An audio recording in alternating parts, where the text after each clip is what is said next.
Today, we're diving into a really fascinating tale called the Salataka Jataka.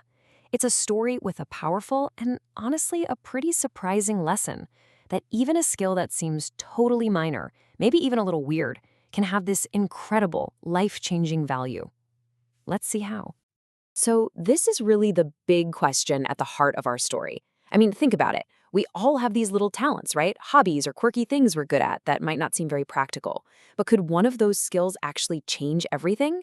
Well, we're about to find out. Okay, so our story starts way back in the time of the Buddha. And it's about this one monk who, before he joined the order, had mastered a very peculiar talent. This skill was actually a known thing. It was called Salataka art, and it's exactly what it sounds like. The art of flicking tiny pebbles with just incredible precision and force. And this particular monk, he wasn't just good at it, he was a master. So, let's set the scene. One day, this monk and a younger companion are down by the Ajiravati River. They've just finished bathing, they're standing on the bank, and they look up.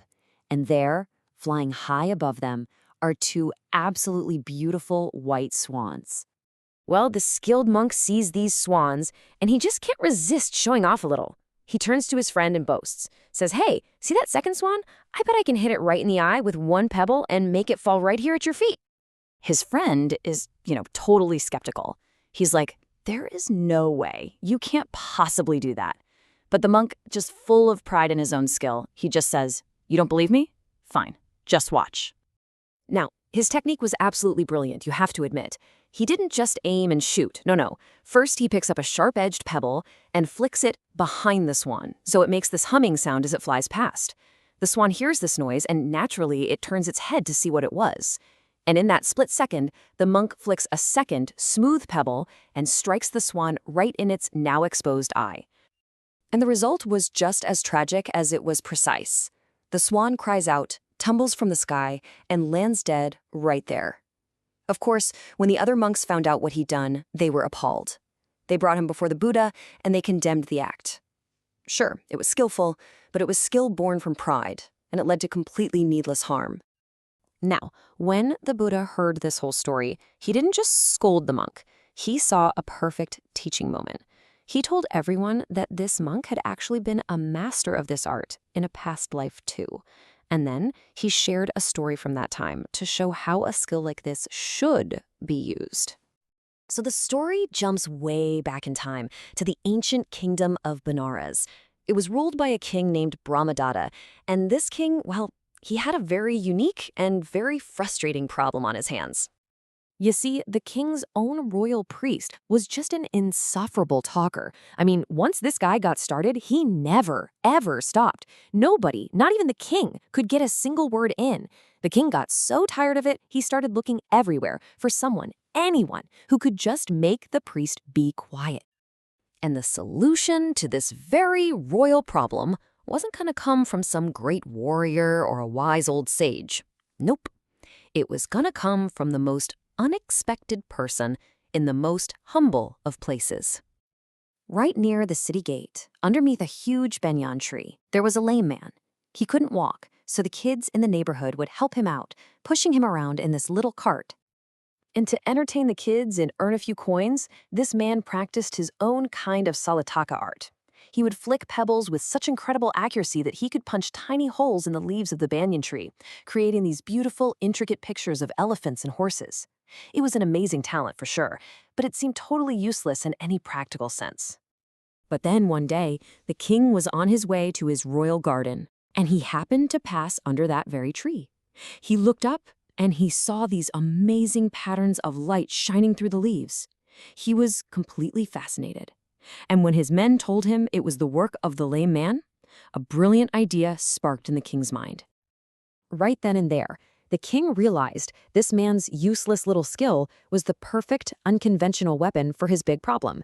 So he immediately put a very clever plan into motion.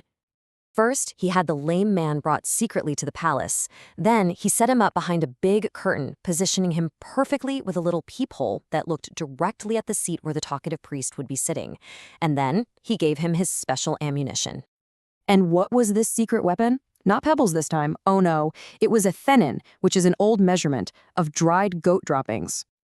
The trap was set. The priest arrived at court, and, right on cue, he launched into one of his long, rambling speeches. As his mouth opened and closed, the lame man, hidden behind the curtain, took very careful aim. So how did this incredible plan unfold? Well, the outcome really demonstrates the story's core message in a very memorable way. With a flick of his finger, the lame man sent the first pellet flying right through the air, and it landed perfectly inside the priest's open mouth. But the priest was so in love with the sound of his own voice, he swallowed it without even noticing. And again, one after another, the pellets flew, and the priest just kept swallowing every single one until the entire container was empty. After the king revealed the prank, which finally silenced the priest for good, he was so delighted he rewarded the lame man with 4 whole villages and tons of wealth. Just as the king's wise minister said, this just goes to show any skill whatsoever can truly bring about benefits. And then, to bring it all full circle, the Buddha revealed the connections. The lame man from the past?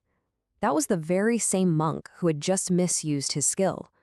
The king who came up with the plan? That was a past life of Ananda, the Buddha's most loyal attendant. And that wise minister who delivered the moral of the story? That was the Buddha himself. The monk finally understood. His skill was never the problem. It was the intention behind it. The lesson here is so clear, isn't it? A skill that's used for pride or to cause harm is just a waste. But that very same skill, when you apply it with creativity and good purpose, can literally change a life.